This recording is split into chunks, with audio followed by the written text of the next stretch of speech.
Ever since Trump has come into office, a lot of these right-wing pundits have been very bold on their podcasts, their talk shows, their radio shows, anything that they can use to get their message across. And they've been expressing their opinion on how they believe Donald Trump should make America great again. These MAGA guys, but one guy I'm not surprised is Ben Shapiro. Now, Ben Shapiro is Jewish and of Ashkenazi descent. He went on to his show the other day and he said that Donald Trump should pardon Derek Chauvin. Now, we all know Derek Chauvin. Derek Chauvin is the guy that put his knee on, he put his knee on George Floyd's neck for 9 minutes, right? And he ended up succumbing to that and passing away. Now, they're saying that the reports saying that it wasn't the knee that actually unalived him. He was high on drugs. He had, they start pulling up his police record. He's pulling up all these different things, right? Where we all saw what we saw. We remember Floyd, an unarmed black man, died after being stopped by Chauvin, a white police officer, during a May 25th, 2020 traffic stop in Minneapolis, as he arrested him for a counterfeit $20 bill, right? But then we saw the footage. We saw footage of him having his knee on his neck. And this is the thing. Ben Shapiro is Jewish, right? When does the ADL step in and do something about this and say something about this, right? You know, this is crazy. Like, if had that would have been a Jewish person and a black person would have made the same statements that Ben Shapiro made, I'm calling out to the ADL. We live in America's free speech. I'm asking the ADL, when do y'all step in and reprimand Ben Shapiro? When do you step in and say, okay, you went too far? You're impeding on the rights of black Americans, especially what they've been through in this country. When does the ADL step in? Right? When? But let's look at what he actually said. We'll come right back. If we are issuing pardons, however, there is one person that President Trump should pardon from federal charges forthwith. It would be incredibly controversial, but I think that it's absolutely necessary. That person is Derek Chauvin. President Trump should, in fact, pardon Derek Chauvin. He should. He should pardon him his federal charges. If we're talking about reversing the evils of the last several years in American life, obviously COVID and its handling was a massive evil. Destroyed the economy, set us on a path to fiscal insanity, destroyed children, led to massive health-related cover-ups, just horrifying all the way around. And President Trump has taken on a lot of those things. But when it came to BLM, the inciting event for the BLM riots that caused $2 billion in property damage in the United States and set America's race relations on their worst footing in my lifetime was, in fact, the railroading of Derek Chauvin in the death of George Floyd. The evidence demonstrates that Derek Chauvin did not, in fact, commit murder of George Floyd. George Floyd was high on fentanyl. He had a significant pre-existing heart condition. George Floyd was saying he could not breathe before he was even out of the car. He was in the car saying he could not breathe. Derek Chauvin, for large segments of even the tape that was shown, had his knee on George Floyd's shoulder or back, not on his neck. The autopsy of George Floyd showed that he had no damage to his trachea, that probably George Floyd died of excited delirium. There were no accusations, even at trial, that Derek Chauvin had committed a hate crime against George Floyd or that he targeted George Floyd because of his race. Nonetheless, on the basis of extraordinarily scanty evidence, and despite the fact that there was massive pressure on the jury, that the mayor of Minneapolis paid a settlement to the George Floyd family immediately, that the president of the United States suggested that Derek Chauvin was guilty right off the bat, that the jurors were being openly threatened and admitted as much. Despite all of that, Derek Chauvin was convicted on federal charges and pled guilty to federal charges. Derek Chauvin should, in fact, be pardoned on that. We'll be covering that a lot more in coming weeks because I think it is worthwhile to remember that there is a man who is rotting in prison because the media decided in the middle of 2020 that they were going to turn a tragic law enforcement stop that ended with the death of a man who had a significant problem with drugs and pre-existing health problems into the raison d'etre of the entire 2020 election. And it led to vast chaos. It led to, again, the destruction of racial comedy in the United States, $2 billion in property damage, and a guy rotting in prison who the evidence demonstrates certainly was not guilty beyond a reasonable doubt in that case. If we're going to talk about delivering pardons, President Trump, I think, should really seriously consider pardoning on federal charges, he can't pardon on state charges, Derek Chauvin, who was convicted of the murder of George Floyd. And when he made these statements, he ruffled a lot of feathers. A lot of people is upset, from Roland Martin to Tariq Nasheed to a lot of people, even a lot of Republicans that heard these comments because they said that, man, this would destroy the country. It would literally tear the Republican Party apart. Why would Donald Trump do something that stupid? A lot of people that's on the Republican side that's for police reform, they would never go for this because they all saw it too. See, they try to use these studies and try to play you. Well, there's a black scholar, a black doctor from Harvard. He said that he was on drugs and he was doing this, and this is what caused it. No, what caused it was what we saw. We saw a knee on the man's neck, and that's what the coroner's report said, and that's what caused it. But Tariq Nasheed got wind of this, and Tariq Nasheed also spoke on this. And he gave his opinion on what he saw, right? And he said this. Human rights concerns would come up, the U.S. would face a massive backlash.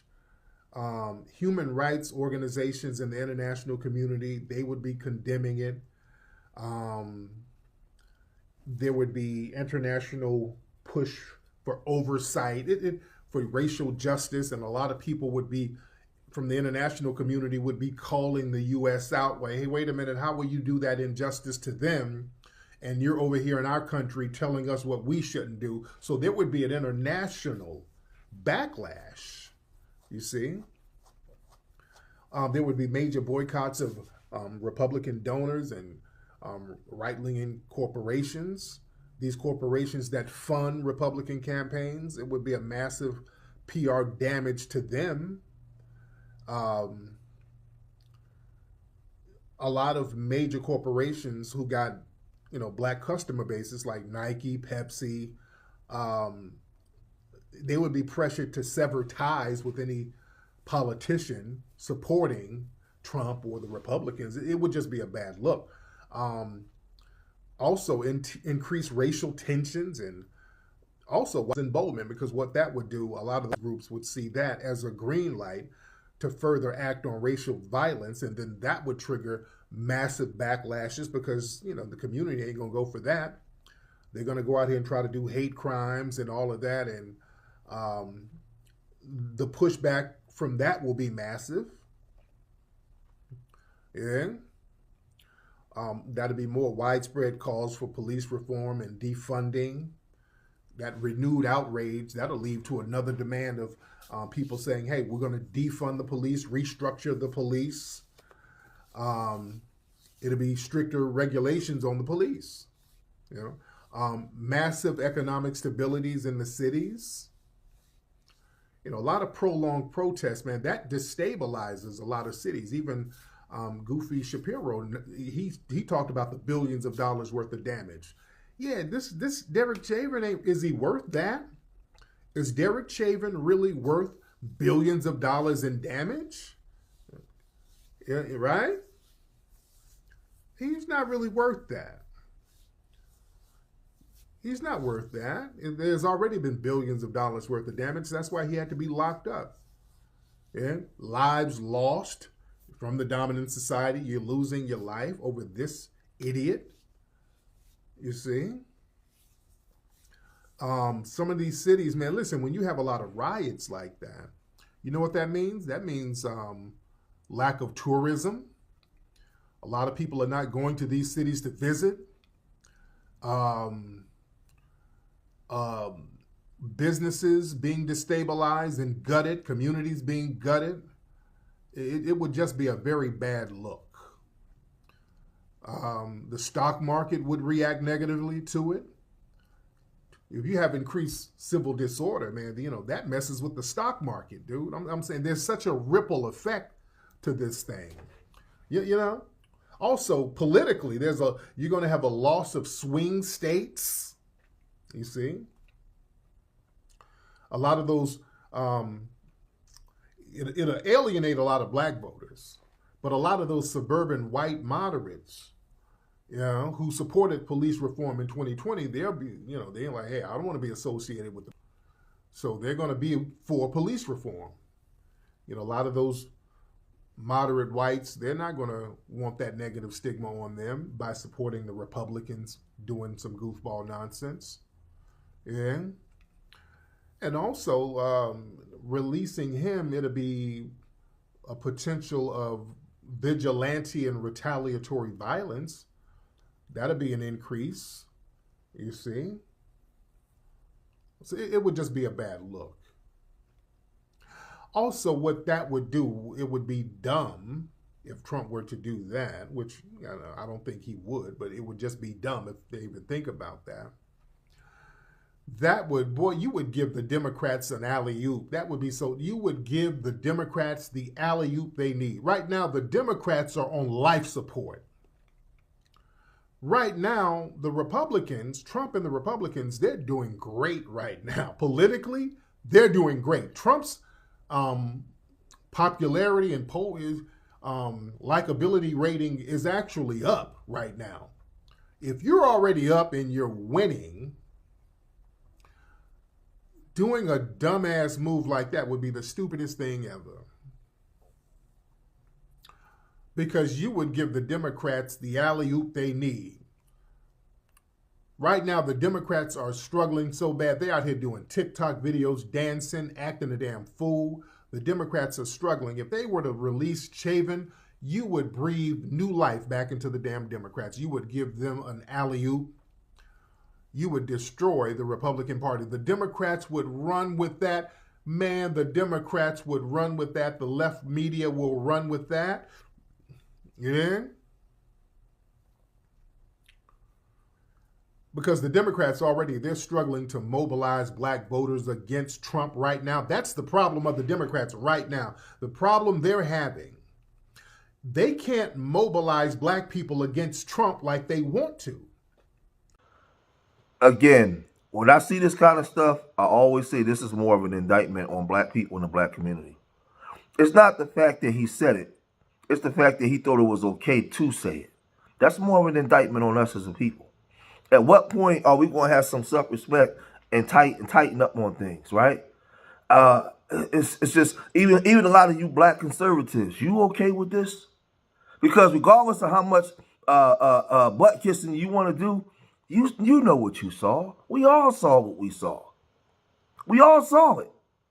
We all saw it on national TV, international TV. Everybody saw it. So you can make all kinds of excuses you want. I don't care if he was on substances. I don't care if what he did the day prior. I know what Derek Chauvin did.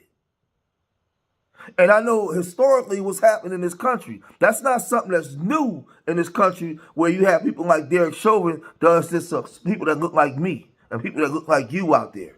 But you have people like Candace Owens and all these people want to make all these excuses. No, what we saw is what we saw. Whether he was a good guy or a bad guy.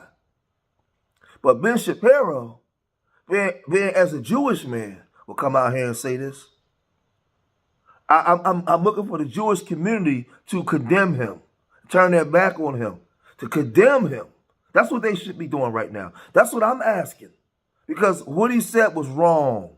What he said was wrong, and it was very disrespectful to my community and my people. Very disrespectful. Especially all the things that we've been through in this country. Whatever we got going in our community has nothing to do with what Derek Chauvin chose to do. He made a choice. He chose to do that.